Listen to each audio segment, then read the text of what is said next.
I love this passage because I think it ties in really well to the vision that Kim and I have for the work that we do. Because really, God's about to take Joshua and the nation of Israel through an amazing set of steps of faith that is going to be for them an adventure, and it is going to become part of the family lore of the people of Israel. This is going to become for them a moment where they say, this is something God did. And of course, they've already been through that process. We know that in the chapters before, Kyle has told me you guys have been studying in Joshua and also Deuteronomy, and you know that they've just crossed over the Jordan River. And as they did, they kind of experienced once again the crossing, like the crossing of the Red Sea. They went across this flooded river on dry ground. And they picked up those 12 stones and they put that marker down. They're already driving markers into the ground, and God is going to use this fallen wall to again give them a marker for their faith. I want to take a look at most of the chapter. Now, Kyle asked me to study from Joshua chapter 6, verses 1 to 21, but this is where I'm taking freedom and liberty as the speaker.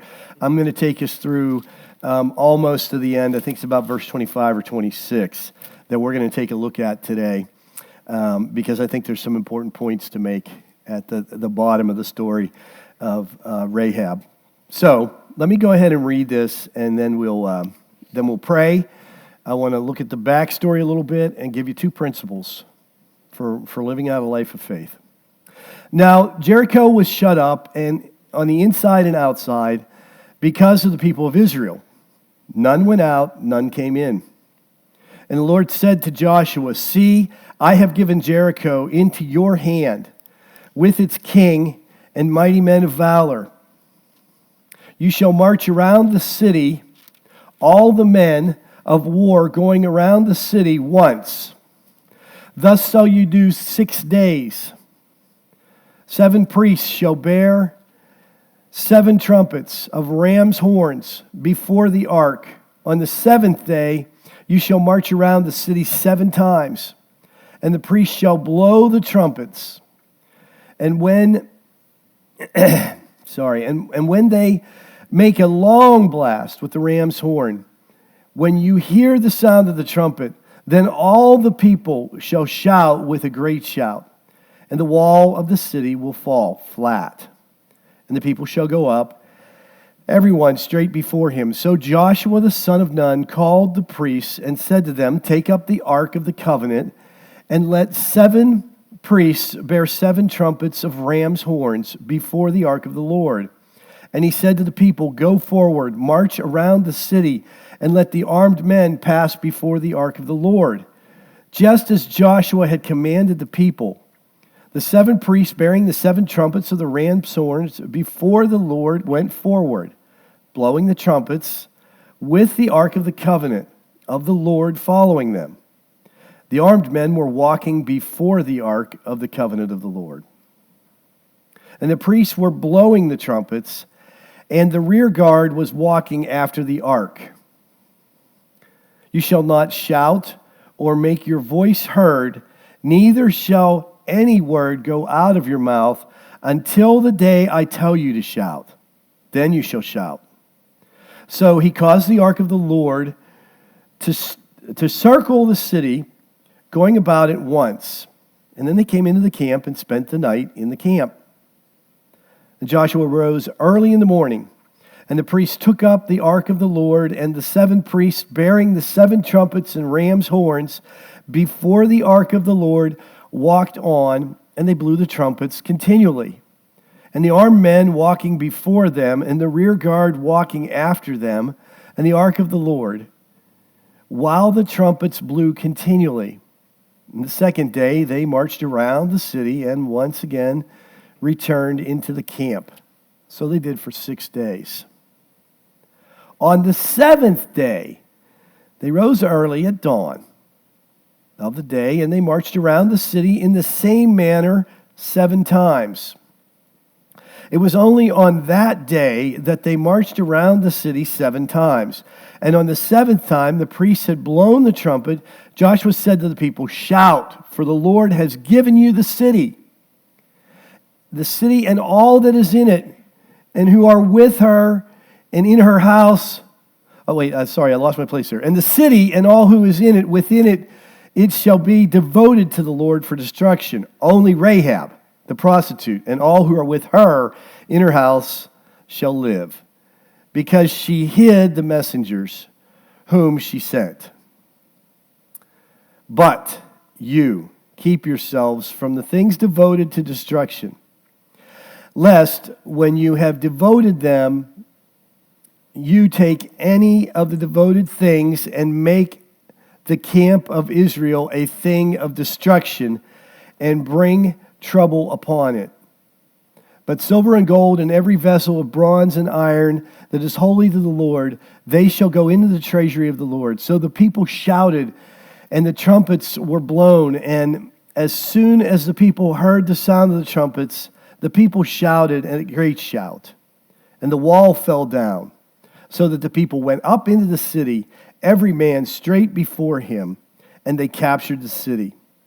And they devoted all that was in the city to destruction, both men and women, young and old, oxen, sheep, and donkeys, with the edge of the sword. But the 2 men who spied out the land, Joshua said, "Go into the prostitute's house and bring out from there the woman and all who belong to her, as you swore to her." So the young men who had spied out the land went in and brought out Rahab and her father and her mother and her brothers and all who belonged to her. And they brought all her relatives and put them outside the camp of Israel. And they burned the city with fire and everything in it. Only the silver, the gold, and the vessels of bronze and iron they put into the treasury of the house of the Lord. But Rahab the prostitute and her father's household and all belonged to her, Joshua saved alive. And she lived in Israel to this day, because she hid the messengers whom Joshua sent out to spy Jericho. Lord, would you be with us this morning as we take a look at this passage? Would you just remind us of your goodness, of your grace, and of your call upon us to remember, to trust you, and Lord, to experience you, to come into your presence in a way that we understand you better. I think you were preparing to teach the people of Israel some great and important things here, and you want to do the same with us. So would you fill me with your Spirit? Allow me to speak your words. Allow me to share honestly and powerfully. I pray this in Jesus' name. Amen. If you genuinely want to follow God, at some point, He's going to call you to stretch your faith. He's going to call you to stretch your faith far beyond what is conceivable into a place to do something that seems inconceivable. This is exactly what He does with the Israelites in this passage. Like I mentioned earlier, I think as families, what He wants to call us into is moments where we would stretch our faith, and those stories would become landmarks for us, part of our family lore. And for the Israelites, He's been doing that all along. He's been giving them opportunities to experience Him in the moments and the things that they have accomplished and the things that they have done, but they knew they couldn't do on their own. They experienced that when they crossed the Red Sea. They experienced that through manna being given to them to help them survive, and the quail that was given to them through the 40 years of wandering. Then they come into the nation, and they're about to cross over, and they experienced it when again they walked into the promised land on dry ground, even though the Jordan was at flood stage. And here they are again. They are about to begin an important moment in their history. They're about to start conquering the promised land, and God again calls them to do something unconventional, to stretch their faith, to go beyond what is comfortable in order that they might truly experience him. So let's talk about the setting a little bit here to get the picture of what's going on. This chapter is a critical chapter in the story of the history of Israel. And Joshua itself, the books of Deuteronomy and Joshua are really critical because they represent a changing in the flow of the story. You have, of course, the first 5 books written by Moses, one of the key founders of the faith. He tells the story of the ancients, of Abram becoming the first true God follower, looking to the triune God and focusing on him and calling his family to not believe in the pagan gods that they had followed in Ur, but to worship the one true existing God. And Moses writes that story and he paints that picture, and he paints a picture of them longing for a hero that would come. And over again, people have risen up, even Moses himself, and you think maybe this is the hero that God mentioned way back in Genesis chapter 3 when he told Eve, you will give birth to a son, and that son is going to crush the serpent's head. And they're longing for that leader to come. And they're also longing, though, for this nation that they're going to form. And finally, we're at the arrival point. The books of transition no longer is Moses writing. Now we're into the book of Joshua, hearing the story of the next leader to come after Moses. The Pentateuch is closed. The early books of the Bible have been founded and set. And Deuteronomy, the closing book, is such a powerful and significant book in the whole telling of the Bible because it really offers a pivot point between the first books into the story of the history of Israel. And a basic commentary on it could go this way. Moses says, if you simply follow the laws of God, you will be strong as a nation and you will stand firm, but you're not going to do it. And because of that, eventually the nation will be undermined, but God's got a greater plan, and he alludes to that greater plan, his son. And the book of Hebrews is amazing. I would encourage you to go and read Hebrews chapter 4 as you're spending time in these passages, looking at Joshua and looking at Deuteronomy, because Hebrews chapter 4 provides an incredible tie and conclusion to the story when it talks about rest. And the rest that the people are entering into here, that God had called them to, they're coming and they're thinking, we're going to establish this kingdom. And in a sense, they do for 600 years or more. They're there and they have a presence in the promised land. And this is the first step in that process that we're hearing about today. But the rest never fully comes, does it? They fall apart as a nation. And in Hebrews, the writer ties back to this and says, look, there was one coming greater, that hero that would bring the rest. And so all of that is part of this story.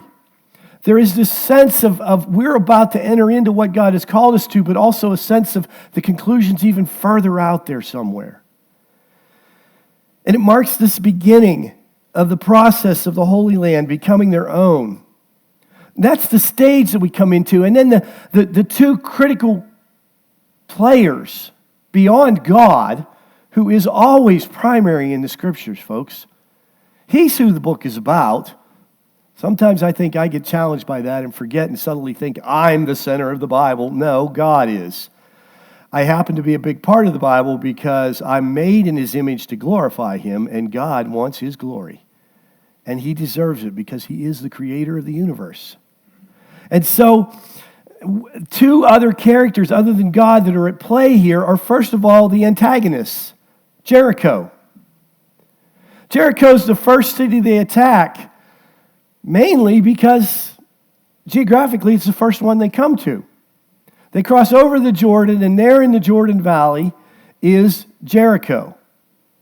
Now, Jericho at the time of Joshua's entrance into the Promised Land was a significantly powerful city.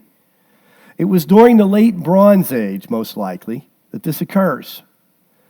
And it is fortified with a dual wall system on top of a steep earthen rampart.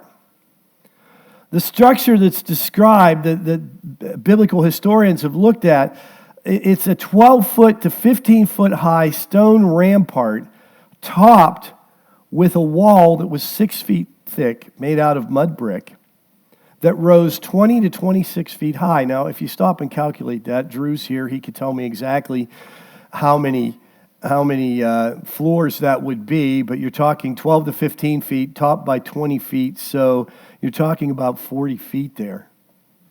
That's 6 or 7, 8 stories.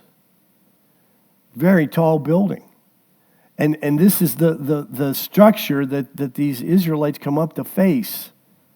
They see this massive wall. And it was also a prepared city. We learned that in verse 1. The gates were shut, and they were prepared for the battle. Now, we also learned that they were kind of nervous. They were fearful.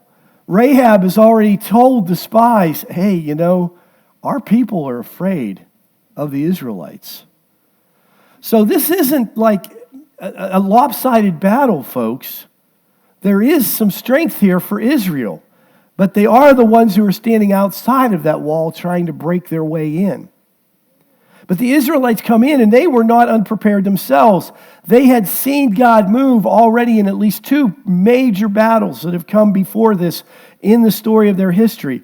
During the 40 years of wandering, probably towards the end of that 40 years of wandering, in Exodus 17, 8 to 16, we read that they had fought Amalek, the nation that was immediately across the Jordan River from the Promised Land. And this desert nation, they had defeated. They had defeated them so soundly that some of the Israelites had said, hey, can we just live here? And to that, Joshua had said, yes, but you will go first into the Promised Land to fight the battles for the rest of your brothers and sisters, because you've found your rest, but they haven't yet. So they won that battle. And then in Numbers 21 and Deuteronomy 3, we hear about a battle that was fought shortly before that in a community called Bashan. It was the home of a giant king named Og. And they had defeated them as well. And so Israel was already gaining a reputation as a warrior nation. They were seen and feared. And that had come after they had been to the Promised Land once. You remember in the story in Exodus, they traveled a few days that it takes to get to the Promised Land, and then they go in and say, oh, it's full of giants. We can't fight these people, except for Joshua and his contemporary Caleb. They stood up and said, no, we can fight, we can win, we should go. And after a big hullabaloo, God said, I'm not going to go with you now. And so for 40 years, they had wandered through the wilderness. So they've already entered the Promised Land here. In chapter 3, we read about that process of them coming in and beginning to conquer the land. And God at that point is no longer providing them manna. So they see God say to them, there's a new way, a new process coming here. You're going to get your living off of the land. And now they turn, and they really are between a rock and a hard place. Well, 12 rocks and a hard place. They've stacked the 12 rocks behind them. They've crossed the Jordan River, and now they're facing forward, looking at this giant walled city, and they have nowhere to go. If they're going to provide for their children and their wives, the men have got to go fight this battle. They've got to begin to conquer the land. And so as they end this period of the Pentateuch, they have this battle that they've got to fight. There is no option here. God has brought them to that place where he says, now you need to take some steps of faith. They again had been through that process. They had watched their parents miss it. They had watched them falter. And they had seen success. Even as God allowed that 40 years to go by, the people that are now leading have experienced God's provision over and over again. But it's all coming in a new way. And so they're entering in, and they come in to this situation. And I think there's two primary principles that we can take away from what happened for them that we should say, these should be true for us too. The first one is this: be prepared. Now, for the people of Israel, that meant being prepared for the battle. Of course, that was a unique and strange thing because honestly, being prepared for the battle for them meant be prepared to follow God because he's about to call you to do something really strange. Hey, take all your men of war, put them in front, and then take my Ark of the Covenant along with 7 trumpeters and a small band at the back to protect the Ark, and walk around the city with the trumpets blowing. And oh, by the way, don't say a word. And do that for 6 days. Well, now, I don't know how that worked out totally, but it does seem kind of like good psychological warfare. I think they were probably pretty freaked out inside Jericho while that was going on. But then on the 7th day, you'll walk 7 times and turn and blow your trumpets and shout, and the walls are going to fall. Now, when I hear that, I think, well, wait, God, couldn't we get some dynamite? Couldn't we come up with some other way to do this? Couldn't we, and God's like, no, this is what I'm prescribing for you to do. So be prepared. Be prepared. For us as believers in the church age, I think Peter put it well. 1 Peter 3:15 gives us direction on how to prepare. It says there, but in your heart, honor Christ as Lord and holy, always being prepared to make a defense to anyone who asks you for the reason for the hope that you have, but do this with gentleness and respect. Do this with gentleness and respect. You see, we need to see and know God. To see and know God means to experience Him as He truly is. Psalms 34:8 says, oh, taste and see that the Lord is good. Blessed is the man who takes refuge in Him. I love what Henry Blackaby says. Henry Blackaby wrote the book Experiencing God. If anybody could talk about experiencing knowing God, I suppose it's a guy who wrote a book, Experiencing God. And it is a phenomenal book. He said, you cannot stay where you are and go with God. You cannot continue doing things your way and accomplish God's purpose in His ways. Your thinking cannot come close to God's thoughts. For you to do the will of God, you must adjust your life to Him, His purposes, and His ways. I don't know about you, but I could tell you testimonials of times that Kim and I have had moments in our life where we have had to adjust our ways. And I am so thankful for the moments when we've had those opportunities come up and we've chosen to do it. I don't think we've done it perfectly, but I know we have experienced some amazing things when we have trusted God and said, okay, God, I want to do what you would have me to do. So first of all, we need to be prepared by seeing and knowing God. Secondly, we need to see and know our adversary. The Israelites had to know what was going on, and of course we know that they had spied out the land. In 1 Chronicles 12:32, we read about David's mighty men, and in part that verse says that they were men who understood the times to know what Israel ought to do. We need to be the same. Church at Liberty Bristol, know the times. Know your community. Know Lower Bucks County. Be willing to look at the world around you and say, God, what ought I to do? What are you calling me to do to live out my faith in this community right now? And be prepared, because sometimes some crazy and amazing things will come your way. Key question I have, though, is they knew their adversary was the people of Jericho. But actually, we both have another adversary, don't we?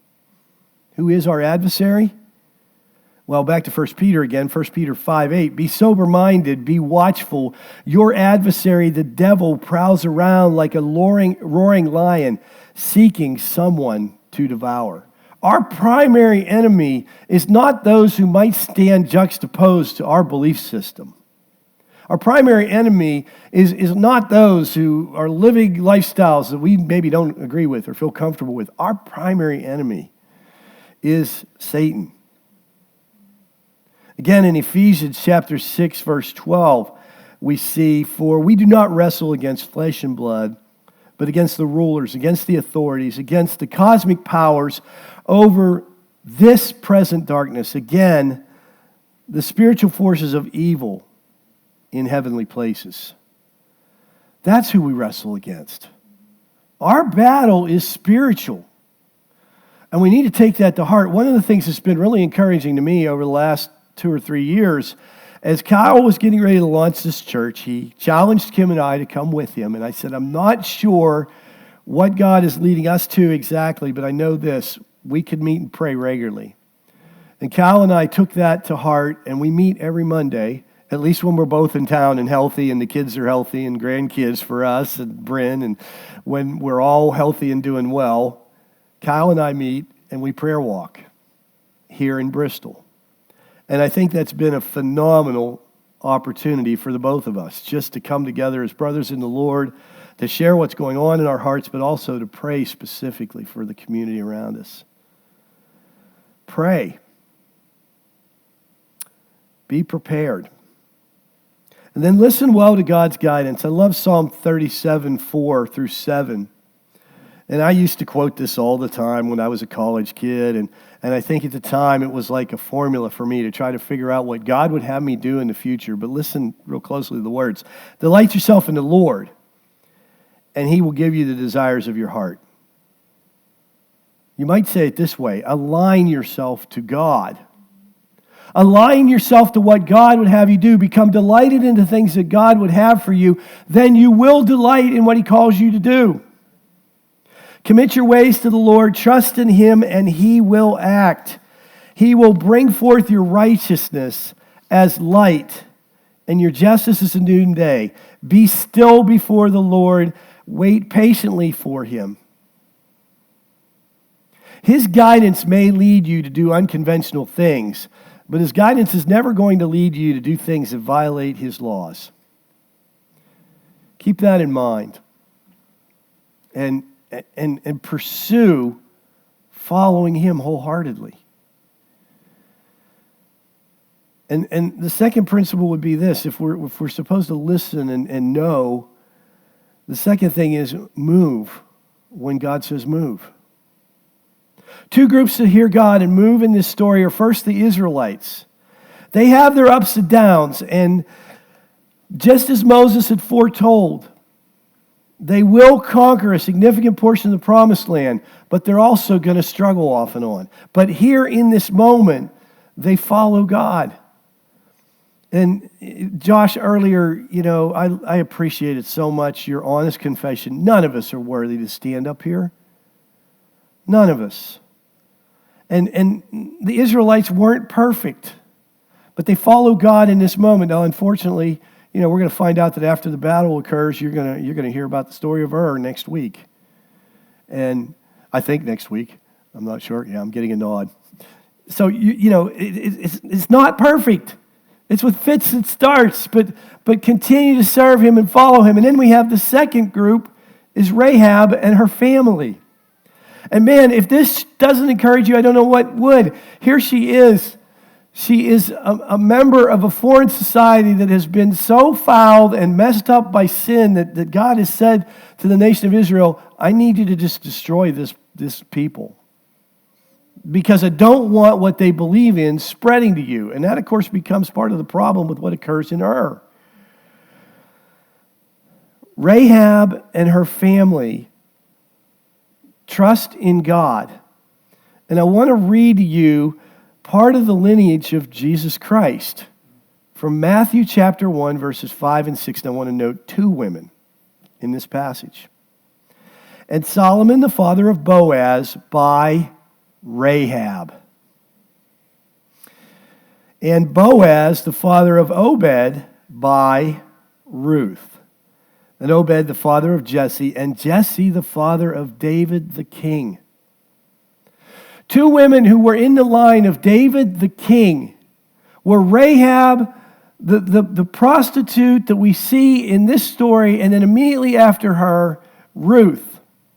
In the book of Ruth, we read the story of another foreign woman who comes back with Naomi and says, I'm going to come into the promised land with you, even though this is not my people, because wherever you go, I go, and wherever your God goes, I will go. These two women who were outside of the nation of Israel that chose to honor the God of the nation of Israel became part of the kingly line of David and ultimately the line of Jesus Christ.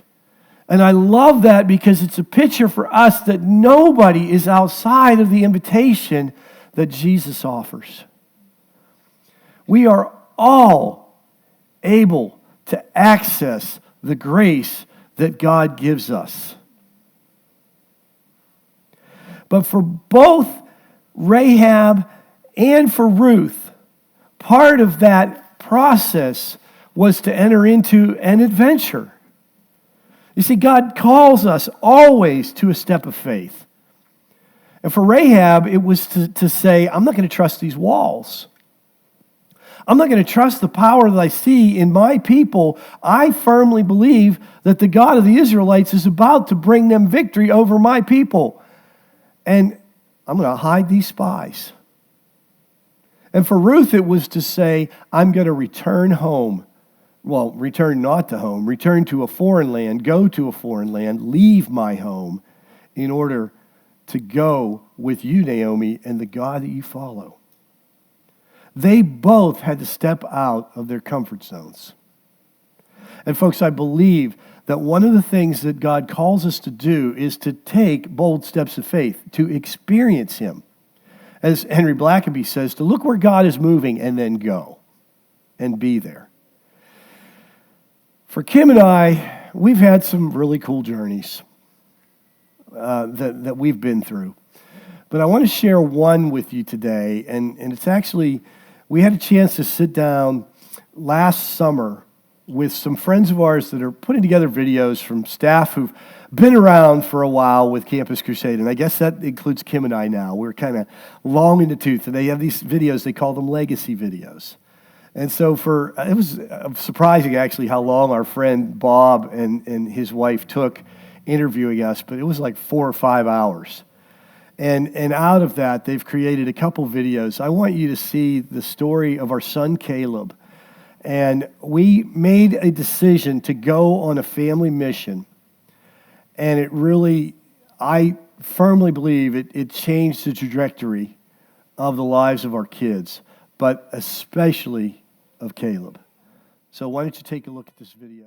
I'm so glad that Kim and I made the decision to go on mission with our family in that moment. The adventure we've been on since then has been nothing short of miraculous.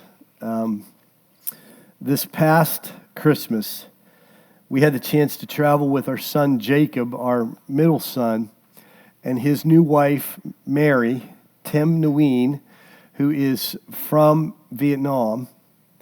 And she had said to me before we traveled, she said, Dad, I would like you to share the gospel when we announce our wedding at my family's house in Vietnam. And there'll probably be about 300 people there.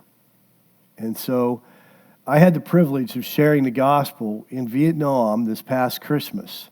Now, I look back all those years ago and saying to our family, let's take this adventure, let's go, let's trust God, let's march around the wall of Jericho, so to speak, and go to Hungary.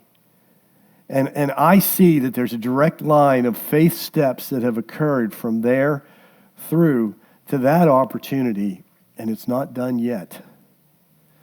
God's calling us to continue to do other things, and I believe that if you will trust Him and enter into that same adventure, you will see God use you in ways that you will just be blown away by. And the opportunities are there. We have some information about different trips that we're doing. I want to mention Ocean City, New Jersey. We're praying for and trusting God to raise up 3 families right now between now and the end of April so that we can go ahead and lock that trip down and have it again this year. We need those 3 families to be able to commit to do it. We've gotten some financial commitment for it that makes it a very, expense-wise, a very doable trip, and it's an incredible opportunity to be sharing the gospel. There's other trips that we're doing. We'll be in Costa Rica in just a few weeks. We have a trip to Dominican Republic coming up. We will be in London 3 times this summer.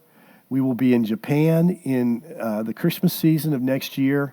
And in the following year, we will be doing a cycle of several more missions coming up in the next year. We're looking at 2 years from now being back to Vietnam again. I'd love to talk to you about any of those trips. And I just want to challenge you, prayerfully consider going and being part of a mission as a family. It will be an experience that your kids will never forget. It will become for them one of those moments where they're placing stones and they're saying, this is when God worked. This is when He moved. This is when our family experienced God. It will become part of your family lore.